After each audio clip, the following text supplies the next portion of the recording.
الرحمن الرحیم۔ پیچھے ہم تفاسیر کے اوپر پڑھتے آ رہے ہیں اور تفاسیر کے اوپر میں نے ترتیب کے ساتھ آپ کو تمام تفاسیر کی جتنی ضروری تفصیلات تھیں وہ عرض کی تھیں۔ اب ان کو اختصار کے ساتھ آپ یہاں پہ دیکھیں گے، تعریفات بھی ہیں اور تمام تفصیلات بھی ہیں۔ تو تفسیر کی مشہور 5 اقسام ہیں، یاد رکھیے گا، تفسیر کی 5 اقسام ہیں۔ تفسیر بالماسور، اس کی میں تفصیل عرض کر چکا ہوں۔ تفسیر بالرائے، تفسیر صوفیہ، یہ بھی یعنی آپ اس کو شامل کر لیں، تفسیر علمی اور تفسیر فقہی۔ تفسیر بالماسور کی تعریف دے رہا ہے وہ کہ اس سے مراد وہ تفسیر ہے جو قرآن، احادیث نبویہ، اقوال صحابہ و تابعین سے منقول ہو، ٹھیک ہے جی۔ اور اس مناسبت سے کون کون سی تفسیریں زیادہ مشہور ہیں؟ جامع البیان عن تاویل آیات القرآن، جو کہ ابن جریر الطبری کی ہے، بحر العلوم سمرقندی کی ہے، معالم التنزیل جو محی السنہ شیخ الفراء بغوی کی ہے، تفسیر القرآن العظیم جس کو ہم تفسیر ابن کثیر کہتے ہیں، امام ابن کثیر کی ہے، الدر المنصور فی التفسیر بالماسور علامہ جلال الدین سیوطی کی ہے۔ اب دیکھ لیں کہ اس میں سے کوئی ایک بھی ایسی تفسیر نہیں ہے جو وہاں پہ آپ کو پڑھائی گئی ہے اور یہاں نہیں آئی۔ تو یہ ساری تفسیریں ہیں جی جو کہ تفسیر بالماسور کے اسکول آف تھاٹ سے، اس مدرسے سے تعلق رکھتی ہیں۔ دوسرا جو اس میں مکتبہ فکر ہے وہ ہے تفسیر بالرائے کا۔ تفسیر بالرائے اس کی تفصیل میں پہلے بھی عرض کر چکا ہوں۔ تفسیر بالرائے کی پھر آگے 2 قسمیں بن جاتی ہیں، ایک ہوتی ہے تفسیر بالرائے محمود، دوسری ہوتی ہے غیر محمود۔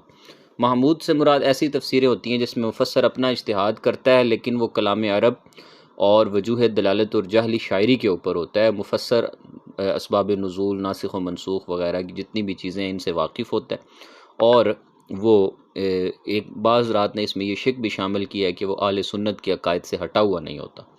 تو اس میں کون کون سی تفسیریں ہیں؟ مفاتیح الغیب ہے جس کو ہم تفسیر کبیر کہتے ہیں امام رازی کی، انوار التنزیل ہے امام بیضاوی کی جس کو ہم تفسیر بیضاوی بھی کہتے ہیں، اور اس کے علاوہ اس کے اندر البحر المحیط ہے جی ابو حیان التوحیدی الاندلسی کی۔ 3 تفسیریں اس کی نمائندہ تفسیریں ہیں۔ اس کے بعد آ جاتا ہے اس میں جی کہ تفسیر بالرائے غیر محمود۔ تفسیر بالرائے غیر محمود یعنی وہ تفسیریں ہوتی ہیں کہ جس کے اندر محمود والی شرائط نہیں پائی جاتی، بلکہ اس میں مفسر کی ذاتی خواہش یا اس کا بدعتی نظریہ شامل ہوتا ہے۔ تو اس حوالے سے جو تفسیریں ہوتی ہیں ان کو ہم تفسیر بالرائے غیر محمود ڈکلیئر کرتے ہیں، جیسے کہ الکشاف ہے امام زمخشری کی، الکشاف عن حقائق التنزیل وعیون الاقاویل فی وجوہ التاویل، اس کا پورا نام ہے۔ تفسیر حسن عسکری، یہ امام حسن بن علی الحادی عسکری ہیں، یہ شیعت کی طرف زیادہ ان کا رجحان ہے۔ اسی طرح تفسیر غریب القرآن امام زید بن علی کی طرف منسوب کی جاتی ہے، اور امام ابن الحسن الطبرسی بھی اہل تشیع سے طرف میلان رکھتے ہیں، مجمع البیان لعلوم القرآن۔ تو یہ تفسیریں جو ہیں یہ تفسیر بالرائے غیر محمود جو ہے وہ تصور کی جاتی ہیں۔ اس کے بعد آ جاتی ہے تفسیر صوفیہ۔ تفسیر صوفیہ سے مراد وہ تفسیریں ہیں جس میں تفسیر صوفی نظری، تفسیر صوفی فیضی۔ نظری یعنی ایسی تفسیریں کہ جس کی بنیاد صرف نظری اور فلسفی مباحث پر ہوتی ہے، حقائق سے اس کا تعلق نہیں ہوتا، جیسے کہ الفتوحات المکیہ ہے۔ تفسیری انداز ہے، قرآنی آیات کے ذیل سے انہوں نے اپنے جو ہے وہ تصوفیانہ خیالات اور نظریات جو ہے ان کو نکالا ہے، لیکن اس کا حقیقت کے ساتھ تعلق نہیں ہے۔ ضروری نہیں کہ وہ تمام چیزیں حقیقت پہ مبنی بھی ہوں۔ یہ شیخ محی الدین ابن عربی کی ہے۔ اس کے بعد ہے جی تفسیر صوفی الفیضی۔ تفسیر صوفی فیضی سے مراد یعنی آیات قرآنیہ کی وہ تفسیر ہے جو ظاہر کے ہی خلاف ہے، اور اس کی بنیاد جو ہے وہ اندر باطن نفس پر ہے، مخفی اشارات پہ ہے، تصوف و سلوک وغیرہ کے ذریعے اسرار کھل سکتے ہیں، جیسے کہ تفسیر القرآن العظیم امام شیرازی کی، عرائس البیان جو ہے وہ امام محمد روز بہان الشیرازی الصوفی کی۔ تو بہرکیف یہ تفسیر صوفیہ کے اندر ان کو شمار کیا جاتا ہے۔ تفسیر علمی سے مراد وہ تفسیریں ہوتی ہیں کہ جس میں قرآنی آیات سے جدید سائنسی علوم نکالے جائیں اور فلسفیانہ مباحث تلاش کی جائیں، جیسے کہ امام غزالی کی جواہر القرآن ہے، اور موجودہ دور میں شیخ طنطاوی جوہری مصری ان کی الجواہر فی تفسیر القرآن الکریم۔ اور فقہی تفسیروں پہ تو ہم کھل کے بات کر چکے ہیں، یعنی فقہی تفسیروں سے مراد ایسی تفسیریں جس میں احکام والی آیات کی صرف تفسیریں کی جاتی ہیں۔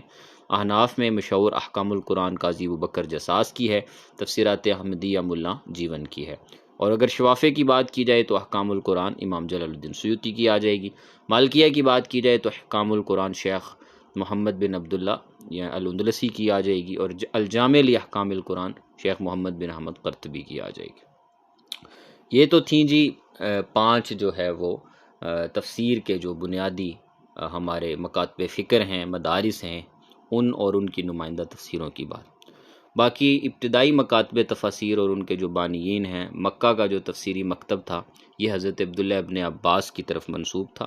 آگے اس کی تفصیل دی ہے کہ حضرت عباس رضی اللہ عنہ کے چچے شیر بھائی بھی تھے، والدہ کا نام لبابہ تھا، شیب ابی طالب میں سوری میں کے ایام میں پیدا ہوئے تھے، 70 سال کی عمر میں وفات ہوئی، اور ان کا جو مقبرہ ہے وہ ادھر طائف کے اندر ہے، اور رسول اللہ صلی اللہ علیہ وسلم نے انہیں دعائیں دی ہوئی تھیں، چنانچہ اللہ نے ان کو اس میں جو ہے وہ حظ کثیر نصیب فرمایا تھا۔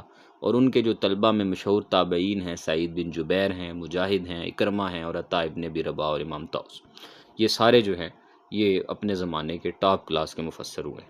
مدینہ کی اگر بات کی جائے تو مدینہ میں جو بڑے مفسرین تھے اس میں حضرت ابی بن کعب انصاری صحابی ہیں، ابو المنذر ابو الطفیل کنیت ہے، ان کو سید القراء جو ہے اسی دور میں کہا جاتا تھا، اور آپ کے جو شاگردوں میں ابو العالیہ محمد بن کعب اور زید بن اسلم۔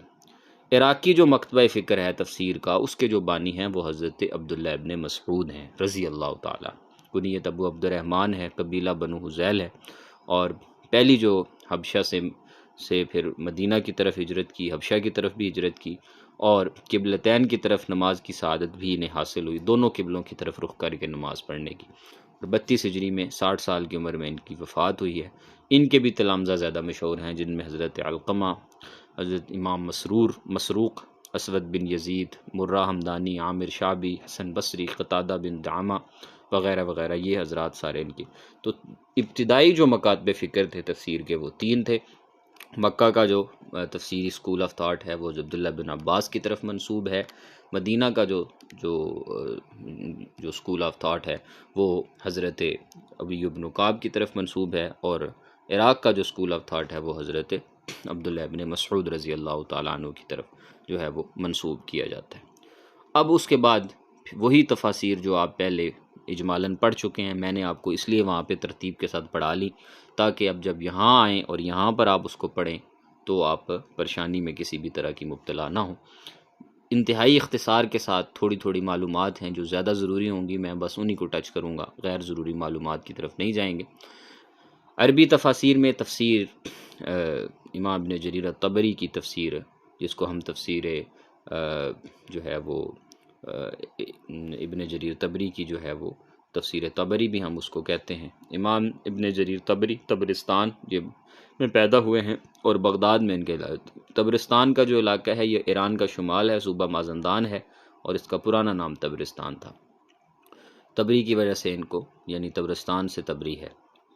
تفسیر کا پورا نام جامع البیان عن تاویل آیات القرآن، اور یہ انہوں نے 283 ہجری میں لکھنا شروع کی تھی، یعنی کہ یہ 3ری صدی ہجری کا آخر تھا، 7 سال میں مکمل کی تھی، جس میں جرح و تعدیل، اجماعی مسئلے کی ترجیح، فقہی مسائل، عمرانیات اور بھی بہت ساری چیزیں ہیں جو اس کے اندر موجود ہیں، نقلی اور عقلی مباحث موجود ہیں۔ 30 جلدوں میں یہ مطبوع ہے جی، یہ بات یاد رکھنے کی ہے، یہ پیپر میں سوال تھا، 30 جلدوں میں یہ مطبوع ہے۔ امام طبری کے پاس صحابہ تابعین کے ذریعے جتنا بھی مواد آیا ہے سارے کا سارا انہوں نے اس میں سمویا ہے، اور اس کو التفاسیر کہا جاتا ہے۔ یہ 3 جملے صرف اس میں یاد رکھنے کے ہیں۔ نمبر 1 پہ تفسیر طبری میں امام ابن جریر طبری کا تھوڑا سا تعارف ہو، تفسیر کا پورا نام جامع البیان تاویل آیات القرآن، 3ری صدی ہجری کے آخر میں لکھی گئی، اور 30 جلدوں میں ہے، اور اس کو التفاسیر کہا جاتا ہے۔ اس کے بعد آ جائیں جی نیکسٹ ہے جی احکام القرآن از قاضی ابو بکر الجساس، جو کہ فقہی حنفی عالم ہیں، اور یہ بھی 4 صدی ہجری کے عالم ہیں، اور بہت جو ہے وہ بڑا اللہ نے ان کو بھی علم عطا فرمایا تھا۔ جساس ان کو کیوں کہتے ہیں؟ چونکہ چونے اور قلی کا کام کرتے تھے، اس وجہ سے ان کا لقب جساس پڑا تھا۔ اچھا جی، بیشتر حصہ ان کا بغداد میں گزرا ہے۔ احناف کا رنگ ان پہ غالب ہے کیونکہ بغداد میں حنفی زیادہ ہیں، اور عراق چونکہ حضرت امام ابو حنیفہ رحمہ اللہ کا جائے مقام ہے، اس وجہ سے عراق اور پورا جو ہے وہ تقریباً وہاں جو جتنے اہل سنت ہیں وہ سارے حنفیت کی طرف مائل ہیں۔ تو اس میں بھی فقہی مسائل ہیں، معتزلہ کے عقائد سے یہ تھوڑے متاثر بھی ہیں۔ 3 جلدوں میں یہ چھپی ہوئی ہے، حنفی مکاتبہ فکر کی نمائندہ تفسیر ہے، اور اس کے موافق دوسری تفسیر احکام القرآن از ابو بکر محمد بن عبداللہ ہے، اور یہ ابن العربی کے نام سے مشہور ہیں، جو دوسری شخصیت میں نے بتایا تھا کہ ایک مفسر ہیں اور ایک جو ہے وہ تصوف صوفی ہیں۔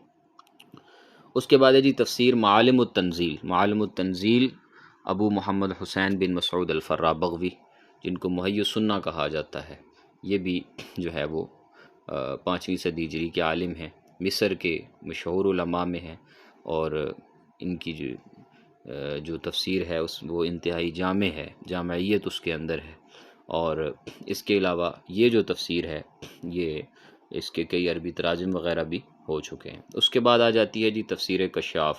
عربی تفاسیر میں تفسیر کشاف امام زمخشری کی، جس کے بارے میں آپ پڑھ چکے ہیں کہ امام زمخشری معتزلی تھے، زیادہ زمانہ ان کا مکہ کے اندر گزرا، اس وجہ سے جار اللہ کہا جاتا ہے۔ جار اللہ زمخشری کیوں کہا جاتا ہے؟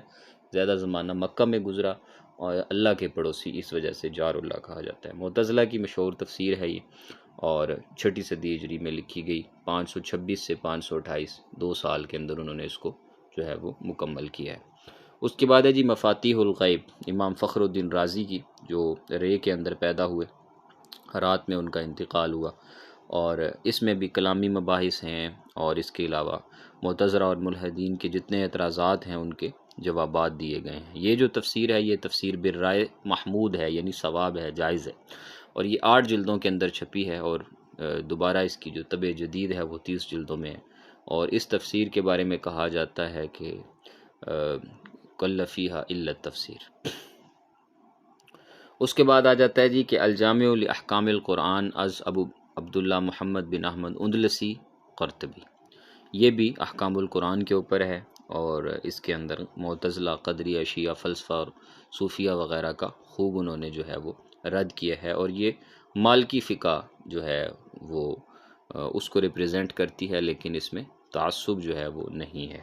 اس کے بعد انوار التنزیل و اسرار التاویل، امام بیضاوی کی تفسیر جو ہے یہ متوسط ہے، اور اہل سنت کے قواعد اور چیزوں پر جو ہے وہ مشتمل ہے۔ یہ 1 جلد میں مطبوع ہے، اور یہ بھی تفسیر برائے محمود ہے۔ مدارک التنزیل و حقائق التسویل، امام نصفی کی تفسیر نصفی، یہ اس کا بیشتر حصہ جو ہے وہ تفسیر بیضاوی اور تفسیر کشاف سے جو ہے وہ اخذ کیا گیا ہے، اس میں قراءات وغیرہ کا بھی ذکر ہے۔ یہ لباب التاویل کو چھوڑ دیں۔ البحر المحیط، امام ابو حیان التوحیدی الاندلسی کی، جو کہ مصر کے مشہور علماء میں ہیں، قراء میں ہیں، اور 8 جلدوں کے اندر یہ تفسیر ہے، اور یہ بھی تفسیر برائے محمود ہے۔ اس کے بعد آ جاتی جی تفسیر القرآن العظیم، امام ابن کثیر کی، جو 8ویں صدی ہجری کے عالم ہیں، اور اسی زمانے میں یہ تفسیر لکھی گئی۔ یہ بھی بہت جو ہے وہ یعنی معروف و مشہور تفسیر ہے، اور اس کے بارے میں کہا گیا کہ لم یؤلف علی نمتی مثلو، اس جیسی تفسیر نہیں لکھی گئی، اور یہ اس کو بعض حضرات نے تفسیر ابن جریر کا خلاصہ بھی جو ہے وہ ڈکلیئر کیا ہے۔ اس کے بعد ہے جی جلالین، تفسیر جلالین، اس پہ میں پہلے تفصیل سے بات کر چکا ہوں کہ 2 شخصیات کی نمائندہ ہے، امام جلال الدین سیوطی کی اور امام جلال الدین محلی کی۔ استاد شاگرد کے اعتبار سے علامہ محلی نے سورہ کہف سے آخر تک لکھی تھی، اور سورہ فاتحہ شروع کی تھی، پھر ان کا انتقال ہو گیا تھا، اسی اسلوب پر امام جلال الدین سیوطی نے اس کو مکمل کیا ہے، اور یہ 1 جلد سے مطبوع ہے، اور یہ بھی تفسیر بالرائے ہے، اور تفسیر بالرائے محمود ہے۔ در المنصور فی التفسیر بالمعصور، امام سیوطی کی ہے، اور یہ 4 جلدوں کے اندر یہ مکمل تفسیر ہے۔ فتح القدیر، امام شوکانی کی فتح القدیر جو ہے یہ فقہ الحدیث کے موضوع پہ انہوں نے نیل الاتار، جو کہ منتقل اخبار کی شرح ہے، اس کی وجہ سے انہیں شہرت ہے، تو امام شوکانی نے 1 آیت تحریر کرنے کے بعد اس کی عمدہ تفسیر کی ہے، عقلاً بھی قابل قبول ہے، اور علماء سلف جو ہے ان کے راستے کو بھی انہوں نے ترک نہیں کیا، ان کے راستے کو بھی اختیار کیا۔ اس کے بعد ہے جی روح المعانی، امام آلوسی کی، اور الجواہر فی تفسیر القرآن الکریم، شیخ طنطاوی کی، اور تفسیر المنار جو ہے وہ سید محمد رشید رضا کی، اور اس کے ساتھ ساتھ تفسیر مراغی، تفسیر فی ظلال القرآن۔ تو یہ عربی تفسیریں ہیں، اور ابھی جو کل کے لیے جو آپ کی اسائنمنٹ ہے، کل آپ کا ایک شارٹ سا جو ہے وہ MCQs ٹیسٹ ہوگا، مختصر سا، جس میں جو ہے وہ 15-20 سوالات ہوں گے، اور MCQs ٹائپ ہوگا۔ اس میں یہ جو صرف اور صرف آپ کا جو اب سلیبس ہے وہ آپ دیکھ لیں، تاکہ ہم ترتیب کے ساتھ چلتے جائیں گے تو چیزیں کلیئر ہوتی جائیں گی۔ آج کا آپ کا سلیبس جو ہے وہ تفسیر کی اقسام جو تفسیر کے 5 اسکول آف تھاٹ ہیں یہ ہیں، پھر ابتدائی مکاتب فکر اور ان کے بانیین، اور یہ عربی کی جو 19 تفاسیر ہیں جو مشہور ہیں زمانے کے اعتبار سے، اور ان کے مصنفین اور ان کی تفسیروں میں 3-4 چیزیں ضروری دیکھنے کی ہیں۔